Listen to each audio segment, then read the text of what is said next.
Des messages contradictoires sont envoyés par Donald Trump et Netanyahou après ce rituel d'humiliation qui a eu lieu en Égypte, ainsi que ce qui s'est passé à la Knesset le même jour où le cessez-le-feu a été établi. Voici le message de Donald Trump, une réponse très sensible, presque en colère, à ceux qui demandent si cette guerre, le génocide à Gaza, est réellement terminée. Et Benjamin Netanyahou, le Premier ministre, n'est pas allé jusqu'à dire que la guerre était terminée. Selon vous, la guerre entre Israël et le Hamas est-elle réellement terminée? La guerre est finie. La guerre est finie, d'accord? Tu comprends ça? C'était sa réponse à la situation du cessez-le-feu, malgré le fait qu'Israël en viole chaque aspect. Netanyahou a donné une autre réponse lorsqu'il a réagi aux questions posées sur ce que certains appellent désormais la société de radiodiffusion sioniste, avec Bari Weiss, engagée comme rédactrice en chef. CBS a interviewé Benjamin Netanyahou et lui a demandé ce qu'il pensait des propos de Trump, affirmant que la guerre était terminée. Voici ce que Netanyahou a déclaré. M. Trump dit que la guerre est terminée, mais clairement ce n'est pas le cas. Tsahal est encore déployé dans certaines zones de Gaza et le Hamas est toujours présent dans les rues. Comment pouvez-vous dire que la guerre est terminée?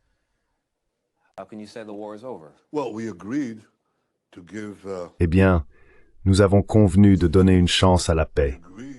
Nous avons convenu que nous devions le faire. Les conditions de ce plan en 20 points sont très claires. Il ne s'agit pas seulement de libérer les otages sans retirer nos forces armées, mais aussi d'obtenir à la fois la démilitarisation et le désarmement. Ce ne sont pas la même chose. D'abord, le Hamas doit rendre ses armes.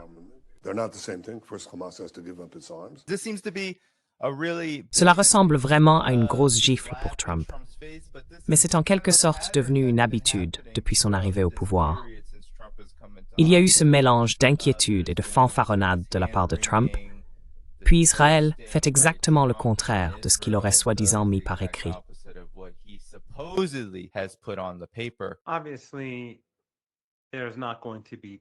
Évidemment, il n'y aura pas de paix, et ce cessez-le-feu finira par s'effondrer à un moment donné.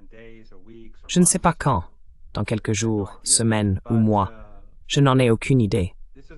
Mais il ne passera pas à la deuxième phase, car la résistance ne va pas rendre ses armes. Ils savent que s'ils le font, ils seront massacrés, et le peuple palestinien ne leur pardonnera jamais, car ils sont la seule protection dont le peuple dispose. Ce que Trump a fait, et vous savez, il est très impulsif. Je ne sais pas ce qui se passe dans la tête de Trump, Dieu merci, mais nous savons qu'il est très impulsif. Malgré tout, le fait qu'il ait dit cela rendra plus coûteuse pour le régime israélien la relance de la guerre. Même si je pense que s'ils veulent le faire, ils le feront quand même.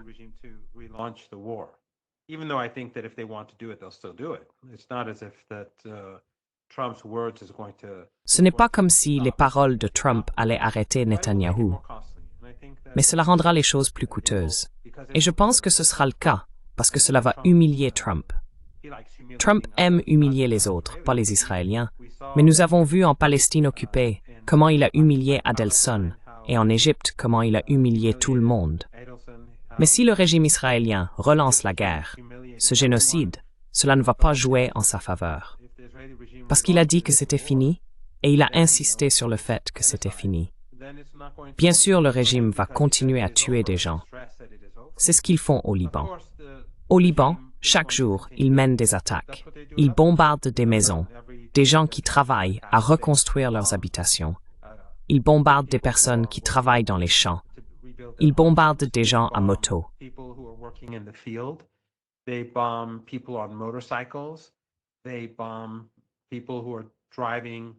Ils bombardent des gens qui conduisent avec des légumes dans leurs camionnettes pour les vendre. Et il y a seulement quelques semaines, ils ont assassiné une famille américano-libanaise. 3 enfants dans cette famille, ainsi que le père. Les 3 enfants sont nés aux États-Unis. Personne aux États-Unis ne s'en est soucié. Personne au pouvoir. L'ambassade des États-Unis n'a rien fait. Les journalistes occidentaux n'en ont pas fait grand cas. Il n'y a donc aucune raison de penser que si le régime israélien mène d'autres attaques, il y aura une réaction majeure de la part de l'Occident. Cependant, ce ne sera pas bon pour le régime, car les campagnes et l'hostilité mondiale qui existent désormais à son égard seront renforcées à chaque meurtre qu'il commettra, car aucun d'entre nous ne les laissera s'en tirer.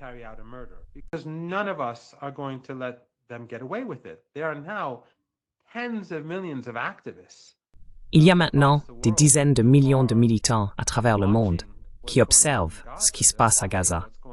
Ils regardent ce qui se passe en Palestine. Ils regardent ce qui se passe dans toute la région. Ainsi, chaque fois que quelqu'un est tué, chaque fois que quelqu'un est blessé, les médias occidentaux ne feront rien à ce sujet. Ils restent silencieux à propos du Liban. Ils ne disent rien sur les attaques que nous voyons chaque jour. Mais beaucoup de gens y prêtent attention. Et si les Israéliens commencent à tuer des gens à Gaza, ce qu'ils ont déjà fait, cela ne fera que rappeler aux gens le génocide. Chaque fois qu'il y a un autre meurtre, que ce soit en Cisjordanie, à Gaza ou au Liban, les gens se souviendront de 2 années d'Holocauste.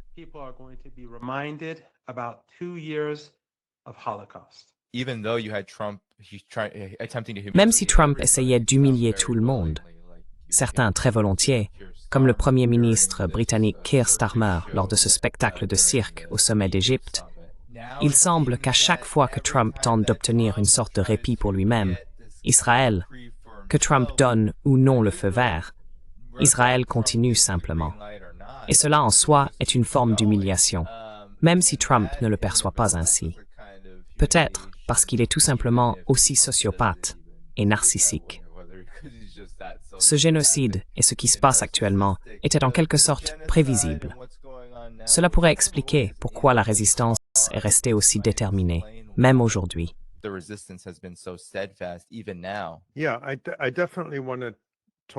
Oui, je veux absolument parler d'un peu de ce contexte dans un instant.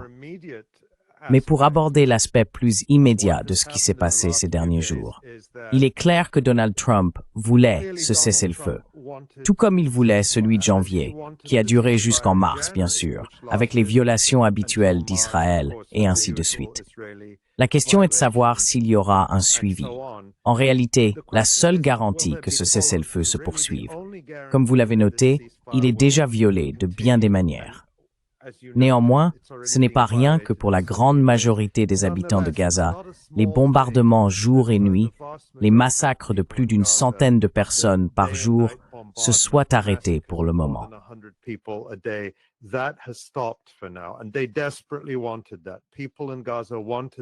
Et ils le voulaient désespérément. Les habitants de Gaza le voulaient. Et la résistance y répondait. Il est donc important de le reconnaître, même si nous parlerons des violations en cours. Mais mon point principal est que Trump voulait ce cessez-le-feu, et il l'a imposé. Il ne l'a pas imposé par bonté de cœur. Il l'a imposé parce qu'il est très clair, même pour les plus grands partisans et sponsors d'Israël, qu'Israël a été incapable de faire ce qu'il disait vouloir faire, et s'était engagé à faire. Nous venons de voir Netanyahou parler du plan en 20 points de Trump, qui inclut la démilitarisation et le désarmement. Je suis d'accord avec le Dr Marandi. Cela n'arrivera pas de sitôt.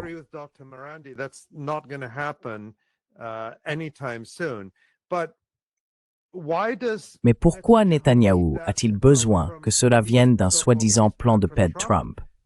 Il a dit que l'armée israélienne s'en chargerait. 2 ans plus tard, ils n'ont pas réussi à désarmer le Hamas, ni les autres factions de la résistance. Ils n'ont pas réussi à démanteler le vaste réseau de tunnels de résistance sous Gaza. Comme on le voit semaine après semaine dans les vidéos publiées par la résistance, celle-ci est encore capable de détruire des chars et des véhicules blindés israéliens et de tuer des soldats israéliens dans des embuscades sophistiquées. Il n'y a vraiment aucune partie de Gaza où l'armée israélienne puisse se sentir en sécurité sans que la résistance ne vienne les attaquer. Bien sûr, Israël est infiniment plus puissant, mais la résistance mène une guerre de guérilla.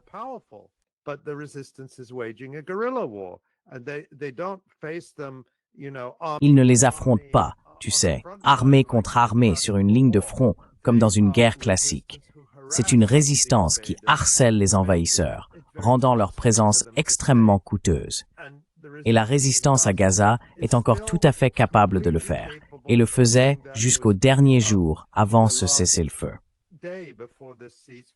Maintenant, en ce qui concerne les autres objectifs d'Israël qu'ils prétendaient vouloir atteindre, ils ont dit qu'ils allaient récupérer leurs soi-disant otages, en réalité des prisonniers de guerre.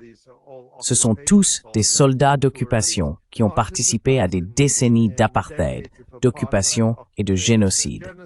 Il a dit qu'ils allaient les récupérer par la guerre.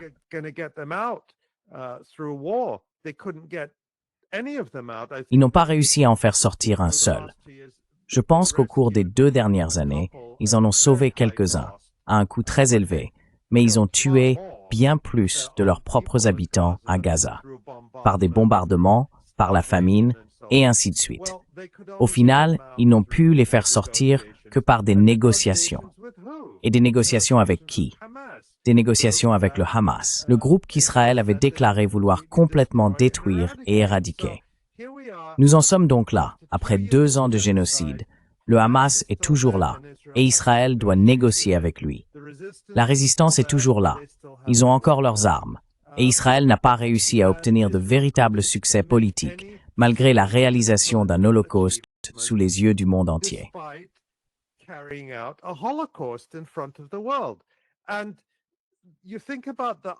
Et vous pensez aux objectifs non déclarés d'Israël, ou disons les objectifs officieusement déclarés, car ils ont été énoncés non pas nécessairement par Netanyahou, mais par Smotrich et Ben Gvir et tous ces personnages fanatiques sur lesquels ils s'appuient pour obtenir du soutien.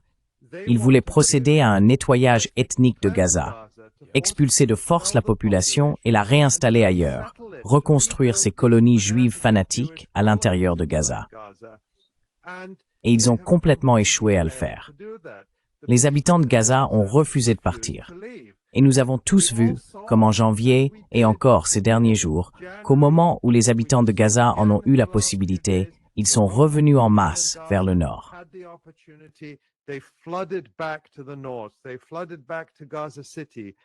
Ils sont revenus en masse à Gaza City, dans leur foyer, bien que totalement détruits et dévastés par ce régime génocidaire.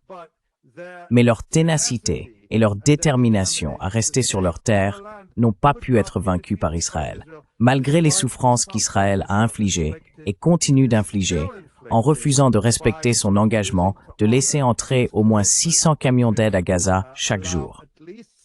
Et concernant l'aide, vous savez, c'est simplement un indicateur de la mesure dans laquelle les choses ont chuté par rapport à ce qu'elles devraient être en matière de droit international.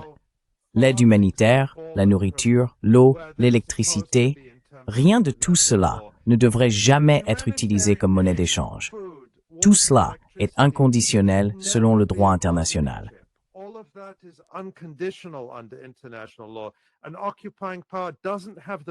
Une puissance occupante n'a pas le droit d'affamer une population civile afin d'atteindre ses objectifs politiques ou militaires. Un peuple occupé ne devrait jamais avoir à négocier pour de la nourriture pour bébés et des médicaments. Ce sont là quelques-unes des violations les plus abjectes du droit international. Mais cela est devenu tellement normalisé avec Israël qu'il lui est permis de négocier sur le nombre de camions de lait maternisé et de denrées de base qui entreront à Gaza.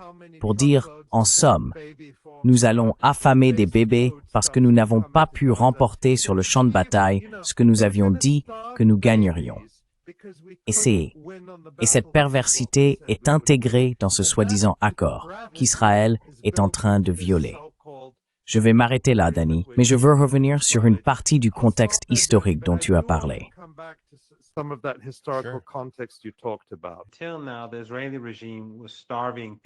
Jusqu'à présent, le régime israélien affamait la population. Et il affamait les enfants. Ils ont empêché la flottille d'apporter du lait maternisé. Ils ont empêché les camions d'apporter du lait maternisé. Mais ils prétendaient que c'était à cause du Hamas ou à cause des combats. Et maintenant qu'il n'y a plus de combat, maintenant qu'il est facile de faire entrer les camions, il n'y a plus d'excuses. Ils ne laissent pas les camions entrer. Cela montre simplement que la nourriture est une arme pour ces monstres. La nourriture est une arme pour ces criminels. Et ils n'ont pas renoncé à leur objectif fondamental. Je veux dire, c'était bien sûr absurde que Trump parle de cela comme d'un sommet pour la paix, ou qu'il prétende avoir résolu 3000 ans de conflit. 3000 ans? Que veut-il dire? De toute façon, je n'arrive pas à parler quand il dit ça. Mais rien n'a été résolu.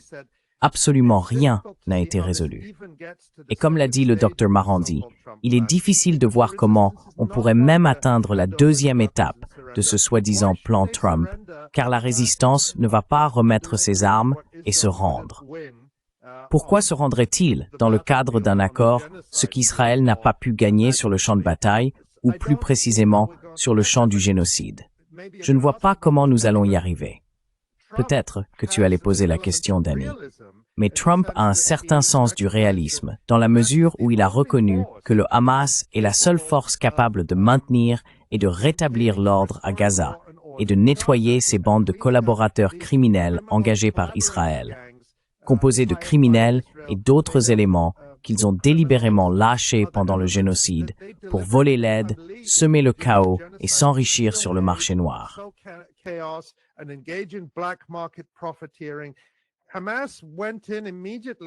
Le Hamas est intervenu immédiatement et a tout nettoyé.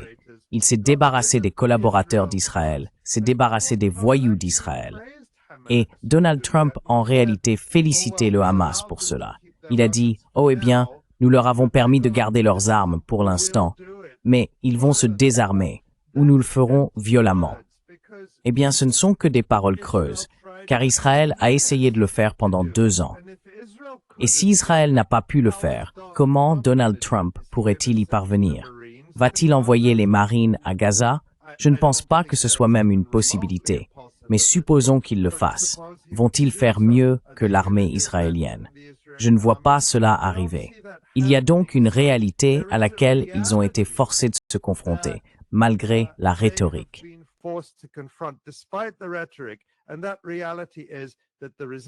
Et la réalité, c'est que la résistance est toujours là. Elle n'a pas été vaincue. Les structures de gouvernance à Gaza, qu'ils avaient promis de détruire, ont immédiatement réapparu. Le ministère de l'Intérieur a pu commencer à remettre des policiers dans les rues, à rétablir l'ordre, à restaurer un certain sens de la vie civile.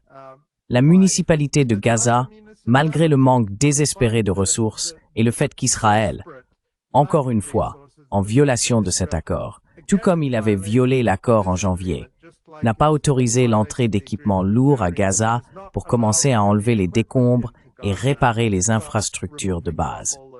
Mais la municipalité de Gaza fonctionne, tout comme les municipalités dans d'autres parties de Gaza.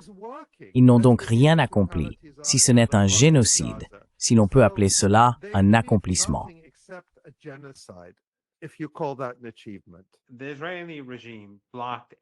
Le régime israélien a bloqué l'aide pendant très longtemps. Ils ont empêché quoi que ce soit d'entrer. Dès le premier jour, ils ont dit qu'ils allaient bloquer la nourriture. Si l'on regarde la lettre de l'Afrique du Sud à la CIJ, sa plainte déposée auprès de la CIJ, les déclarations des dirigeants du régime étaient très claires quant à leur intention de commettre un génocide et d'affamer la population. Tout cela est en ligne, accessible à tous. Lorsqu'ils ont fini par autoriser l'entrée d'une quantité limitée de nourriture, ils ont bombardé ceux qui protégeaient cette aide, ceux qui protégeaient les camions pour qu'ils puissent atteindre la population. Ils les ont bombardés. Ensuite, des collaborateurs intervenaient, attaquaient les camions et volaient les marchandises. Le régime israélien, c'est comme le régime le plus sinistre de l'histoire humaine.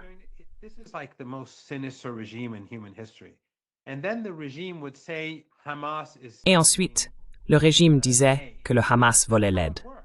C'est comme ça que ça fonctionnait. Soit il bloquait l'entrée de la nourriture, et l'Occident ne s'en plaignait jamais, soit il bloquait, comme je l'ai dit, les flottilles et les camions. Quand ils le faisaient, c'était leur manière sinistre de réagir.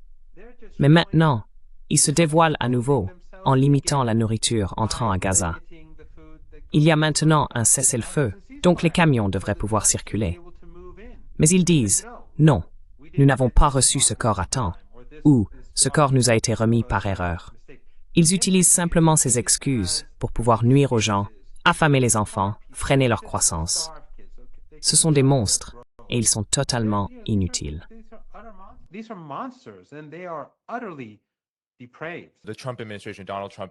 L'administration Trump, Donald Trump lui-même, a reconnu que le Hamas était en réalité nécessaire pour maintenir l'ordre après ce cessez-le-feu, compte tenu de tout ce qui est arrivé aux Palestiniens.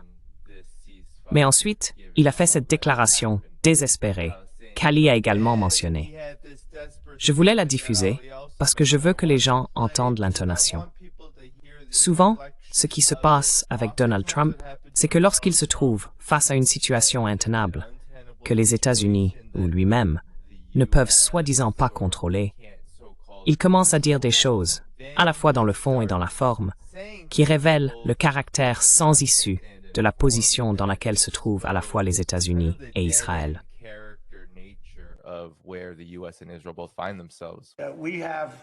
Nous leur avons dit que nous voulions qu'ils se désarment. Et s'ils ne le font pas, nous les désarmerons. Et cela se fera rapidement et peut-être violemment. Cela témoigne d'une certaine forme de désespoir. Nous venons de vivre 2 années durant lesquelles Israël a tenté, par une violence génocidaire, de désarmer de force le Hamas et la résistance dans son ensemble. Et cela n'a pas eu lieu. Eh bien, encore une fois, Trump est impulsif. Il est vraiment difficile de le prendre au sérieux ou de prendre quoi que ce soit de ce qu'il dit au pied de la lettre. Si vous vous souvenez, pendant la guerre de 12 jours avec l'Iran, il a déclaré que l'Iran devait se rendre, une reddition inconditionnelle. Puis il a dit « Nous pourrions tuer le dirigeant ». Et il a dit aux habitants de Téhéran de quitter la ville. Chaque jour, il disait une sorte d'absurdité et menaçait de commettre un crime contre l'humanité, ce qu'il faisait. Je veux dire, le fait est que beaucoup de choses qu'il dit, il ne peut pas réellement les mettre à exécution. Et c'est la même chose à Gaza. Il dit beaucoup de choses, puis il recule. Même dans la guerre commerciale, nous l'avons vu le jour de la libération. Il a imposé ses tarifs, puis il a dû reculer face à la Chine lorsque le marché obligataire est entré en zone dangereuse.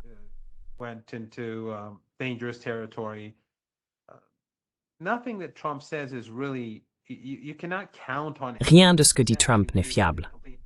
On ne peut se fier à rien de ce qu'il dit. Il peut dire exactement le contraire le lendemain. Mais je voulais simplement évoquer ce qui s'est passé lorsqu'il est allé en Palestine, puis à la Knesset, et ensuite en Égypte. Ses remarques, son discours, puisqu'il parle sans réfléchir, je pense que ça s'est très mal passé pour lui et pour les États-Unis.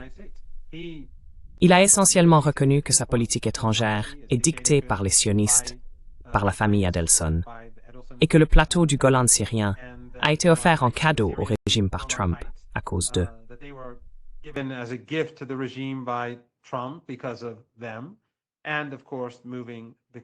Et bien sûr, le transfert de la capitale du régime à Al-Quds, ou Jérusalem, tout cela en faisait partie.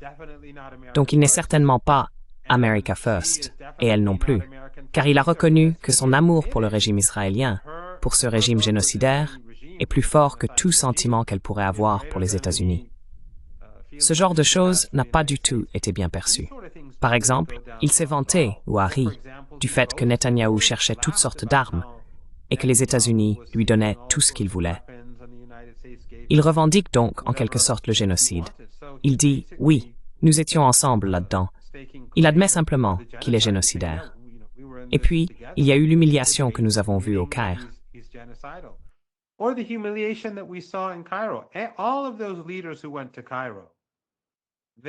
Tous ces dirigeants qui sont allés au Caire ont trahi le peuple palestinien. Ils se sont humiliés eux-mêmes et ils ont essentiellement blanchi Trump. Mais qu'a fait Trump? Leur a-t-il été reconnaissant? Non. Un par un. Nous avons vu les différentes vidéos devenir virales. Les gens ici à Téhéran les regardaient, se les montraient entre eux et riaient de la façon dont ils traitaient le premier ministre britannique, puis le président égyptien, et ainsi de suite. Donc, plus Trump parle, pire c'est pour les États-Unis. Je pense que tout ce voyage dans la région a été dévastateur pour les États-Unis. Et cela montre simplement que les États-Unis sont un empire en déclin. Leur direction reflète ce déclin. Its leadership is reflective of that decline. In the past, you had people like Obama, no better than. Par le passé, il y avait des gens comme Obama, pas meilleurs que Trump, le même monstre génocidaire. Je veux dire, sous la direction d'Obama, le génocide au Yémen a été mené. La sale guerre en Syrie a été initiée sous sa direction. La destruction de la Libye a eu lieu. Il n'est pas meilleur que Trump. Cependant, il était bien plus intelligent, bien plus habile dans l'hypocrisie et dans l'art de tromper au moins de larges segments de l'opinion publique mondiale. Je pense donc que Trump reflète très bien l'état actuel des choses aux États-Unis. Un régime qui mène une guerre économique contre la Chine et échoue. Une guerre militaire en Ukraine et échoue. Qui perpètre un holocauste à Gaza et échoue. Carrying out a Holocaust in Gaza and failing.